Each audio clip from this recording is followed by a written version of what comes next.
अच्छा ये बताओ, गंगा जी में जब आप डुबकी लगाए तो किस तरफ मुंह करके डुबकी लगाए? स्नान कैसे करना चाहिए? सुनो, स्नान करने की भी एक विधा है। तीर्थों में स्नान कैसे करना चाहिए? सुनो, सबसे पहले गंगा जी जाओ तो जाओ कैसे, पहले ये समझो। अपने कमरे में ही फ्रेश हो करके आधा स्नान अपने कमरे में कर लो। फ्रेश हो जाओ, थोड़ा आधा स्नान कर लो, क्योंकि गंगा अपने आप में एक मंदिर है। गंगा अपने आप में कौन है? मंदिर। तो मंदिर में हम बिना नहाए जाते हैं कि नहा कर?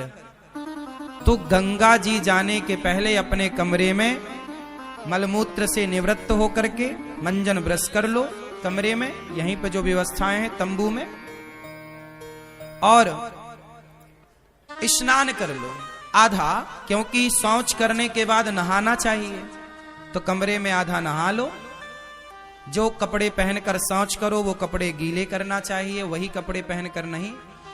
तो शौच करने के बाद नहा लो आधा, फिर नहा करके आप फिर गंगा जी जाओ। नहा करके आधा नहा लो, फिर गंगा जी जाओ पवित्र हो करके। फिर वहां जाके सबसे पहले गंगा मैया को प्रणाम करना चाहिए। जाके ये नहीं सीधे पांव डाल दे, नहीं, सबसे पहले गंगा जी के पास बैठ के हाथ से गंगा मैया का पहले तो मस्तक झुकाकर गंगा मैया को प्रणाम करो, फिर हाथों से थोड़ा जल उठाकर सबसे पहले अपने मस्तक पर डालो। कहां डालो? अपने मस्तक पर जल डालो। हे गंगा मैया हमारे माथे पर विराजिए। हे गंगा मैया आपकी कृपा से सदा सब लोग सुखी रहें, सब प्रसन्न रहें, और हे गंगा मैया हमारी भक्ति दिनों दिन बढ़े, हम सदा प्रभु का स्मरण करते रहें। एक क्षण के लिए मैं भगवान को कभी भूलूं नहीं। हे गंगा मैया मैं भगवान को कभी भूलूं नहीं। हे नाथ मैं आपको कभी भूलूं नहीं। हे गंगा मैया आखिरी सांस तक मैं आपका दर्शन करने आती रहूं, अपने पांव से चलकर अपनी आंखों से आपको देखती रहूं, और आपकी कृपा से आपका दर्श परस करते, भगवान का नाम सुनते सुनते, भगवान की कथा सुनते सुनते मेरे प्राण जाए मैया, यही वरदान दो। आपका नाम जपते जपते, भगवान का गुणगान गाते गाते प्राण जाएं। और ये जो बाल बच्चे हैं, बाल गोपाल हैं, बच्चे हैं, ये भी बड़े होकर सदा आपके प्रति श्रद्धा का भाव रखें, ये भी आपके प्रति प्रेम रखें। गंगा मैया को प्रणाम करो। प्रणाम करके फिर जिस तरफ से गंगा जी की धार आ रही है, किस तरफ से? जिस तरफ से गंगा जी की धार, जिस तरफ से गंगा जी की धारा आ रही है उस तरफ मुंह करना चाहिए। जिस तरफ गंगा जी की धारा, जैसे धारा इस तरफ से आ रही है, बहकर इस तरफ जा रही है, तो जिस तरफ धारा आ रही है उस तरफ मुंह करके और फिर गंगा मैया को प्रणाम करते हुए स्नान करना चाहिए, डुबकी लगानी चाहिए। और डुबकी कैसे लगानी चाहिए?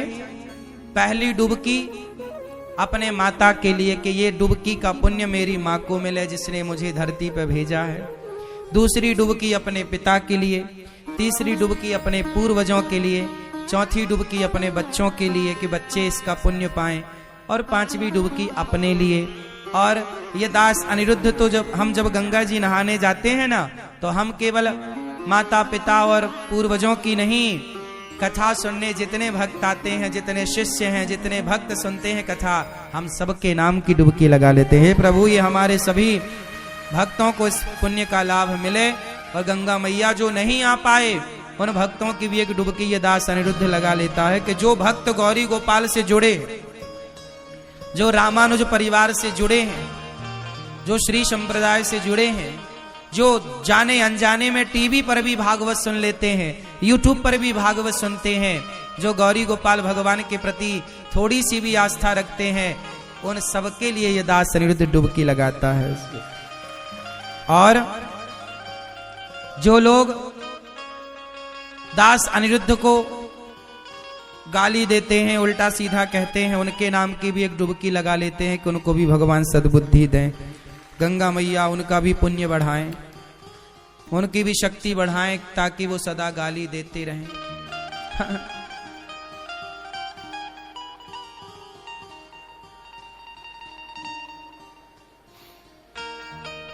क्योंकि बैलेंस बना के चलना चाहिए ना।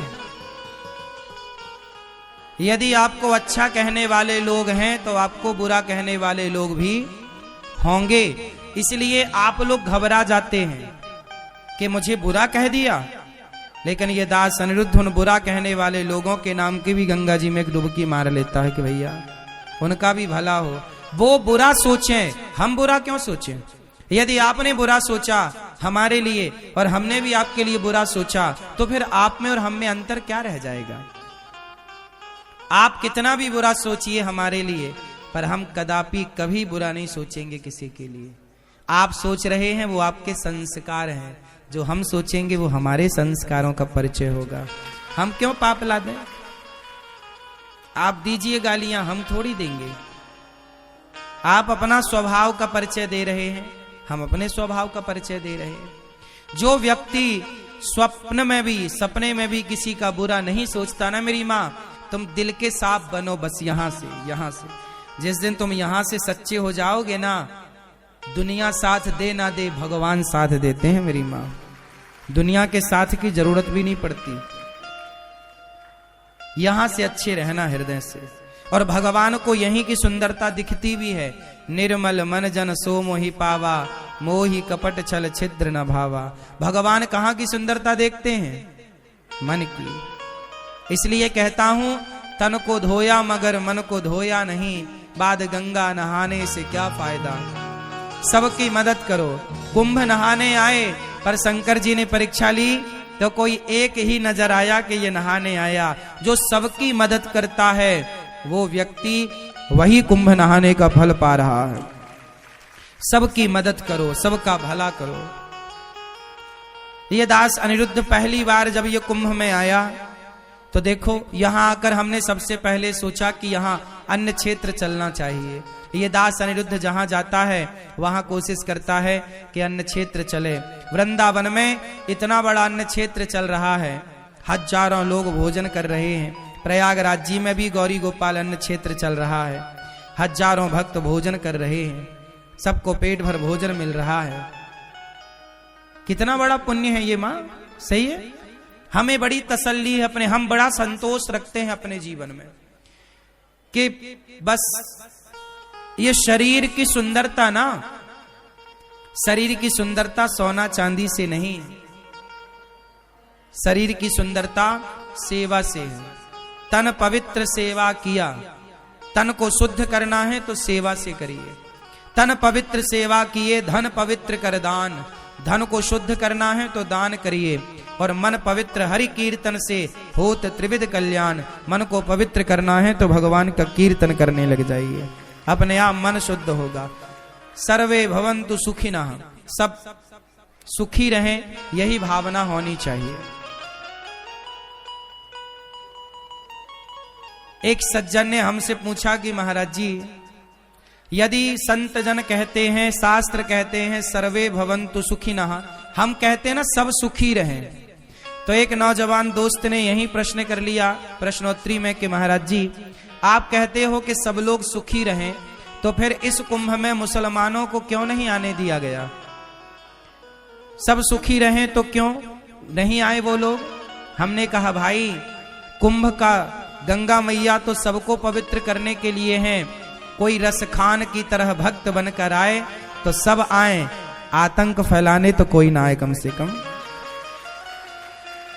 रसखान की तरह भक्त बनकर आओ तो गंगा नहाने में कहां ऐतराज है, नहाओ ना, डुबकी लगाओ।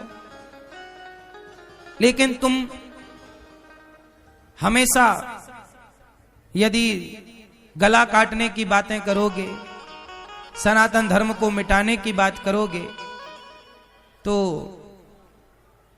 फिर कैसे स्वीकार होगा। इसलिए हम सबका भला चाहते हैं, लेकिन सबका भला चाहते हैं इसका मतलब ये नहीं कि तुम हमारी बहन बेटियों को गलत तरीके से देख लो, गलत काम करो और हम तुम्हारा भला चाहते रहें। हम सबका भला चाहते हैं, श्री कृष्ण सबका भला चाहते हैं, लेकिन जरूरत पड़ने पर अर्जुन को गांडीव उठाने की प्रेरणा भी तो देते हैं कि सबका भला चाहते हैं हम, पर भला उसका ही तो चाहना चाहिए जो भलाई के लायक हो।